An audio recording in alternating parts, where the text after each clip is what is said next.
Hey guys, what's going on? It's Stephen Freeborn here at Freeborn Training Systems. I had a request from a newsletter subscriber to do a little video on how to actually get on the floor and roll around in foam roll. So that's what I'm going to talk to you guys about here today in this video. As you can see in the video, we're starting off with the plantar fascia on the bottom of your feet. That's kind of how I like to start the foam rolling, especially if you're doing a series. I like to start and work at the foot and then work up the body on both sides. So I'm just going to start with my right side here. I've got a lacrosse ball. Put it under the right foot and just smash down that tissue from the heel to the base of your toes, back and forth. Going to stop at any spots that are more tender, and then pause for a second or two. After doing the plantar fascia, we're going to move on to just the back of your leg, your lower leg, your calf. It's most commonly referred to. I kind of get out of screen here a little bit, but basically what I'm going to do is I'm going to start right here with the foam roller at kind of on my Achilles tendon right at the base of my heel. And then I'm going to just push myself across the foam roller using my hands and my opposite foot from the base of my Achilles tendon all the way up to the base of my knee. And you can kind of internally rotate that knee and externally rotate that knee to get kind of the tissues on the left side and right side of that calf.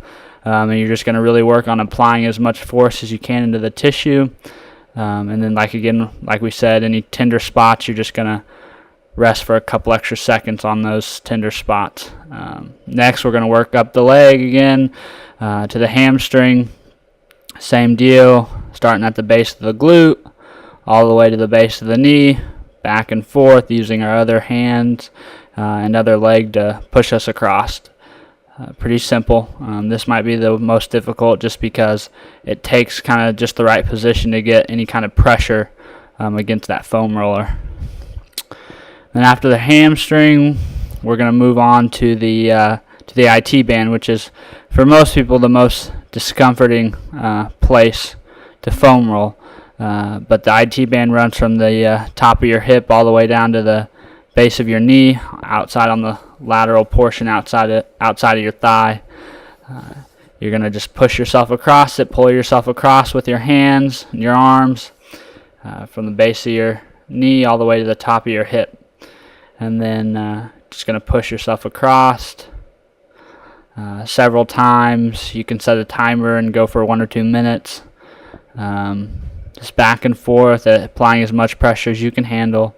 Like I said, some people find this to be a little bit discomforting, so what you can do is you can, like I'm going to do right here, is take that top leg and put it into the ground, so that way it takes some of the weight or pressure off that foam roller.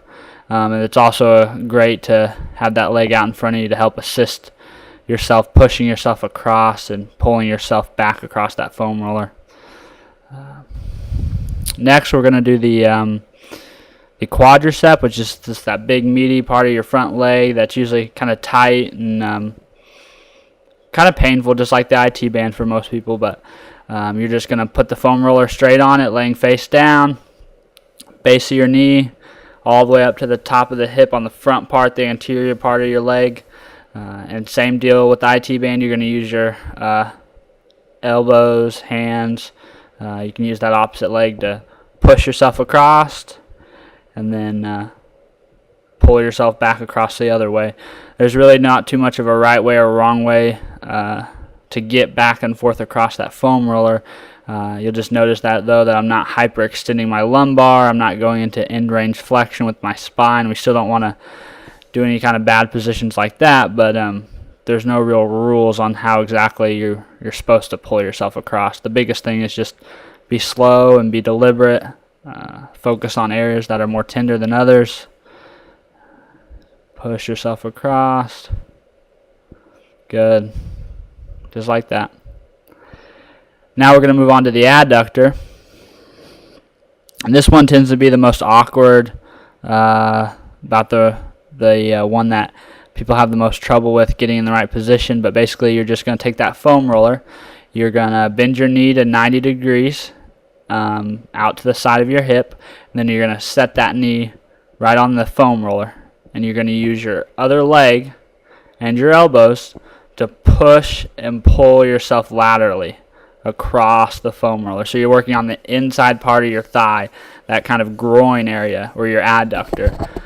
This is kind of a area that can get is susceptible to a lot of injuries and strains and sprains and just overall poor tissue quality. So it's a area we want to make sure and pay some attention to. So, but like I said, most people find this one the hardest to get into the right position to be able to comfortably push themselves back and forth from on the foam roller. So I'll show you another view here, kind of looking top down. Again, you just bend your knee to 90, pull it pulled up even with your hip on kind of the outside part of you, place it on the foam roller, and then using your opposite leg that's straight out behind you and your elbows in front of you, you're going to push yourself back and across the foam roller laterally back and forth. And now we're going to get back to our lacrosse ball, which we used in the beginning of the video to do our plantar fascia. We're going to use it for our kind of our hip region, that gluteus maximus, gluteus minimus, perifemoris area right there on the outside part of our hip, that big meaty fleshy part of our body that it's important to keep good tissue quality as well in. So just going to kind of cross our leg over Indian style over one leg. We're going to set that hip on that lacrosse ball, and we're going to use our arms and our non-working foot to help us make little circles and move back across the lacrosse ball. Now we're moving on to the thoracic mobility, which is not so much of a foam roller technique or a self-myofascial release as it is just a mobilization, but you're going to kind of set that foam roller right at the joint between where your thoracic spine meets your lumbar spine, and we're just going to set our back right there on that foam roller, and keeping our lumbar spine, our lower back nice and flat, we're going to extend our upper back up over the foam roller. Okay, it's not big range of motion, but if you notice, I am getting some flexion out of here. Now we're going to move on to the rhomboids and the trapezius, which is we're just going to go middle of our back all the way up to the base of our neck. I'm kind of hugging myself to kind of pull my shoulder blades out of the way and expose those rhomboids and those trapezius. Just going to resituate here. Make sure that foam roller is on your back before you lay back down. But again, you're just going to kind of bridge your hips up on there, bridge your back up on there, pull yourself back and forth. Don't pay any mind to the dog that's about ready to walk up. That's just Charlie, one of my landlord's dogs that we have hanging out in the gym. He got interested in what I was doing. So after we do the rhomboids, we're going to move to the latissimus dorsi, which is just the big wing muscle that's out there on the side of your body, and we're just going to put that foam roller right there. We don't want to roll our ribs, but right where about our ribs start, we're going to where we can start to actually palpate our ribs. That's about the area we're going to roll to, and we're going to roll all the way up to the kind of the base of our armpit, where our armpit and shoulder meet, and then all the way down to where we can start to feel those ribs. And that's kind of our basic foam roller series that we take everyone through here at FTS, and you can use that same series as well at home or in the gym. Hope you enjoyed it. Talk to you guys later. Bye.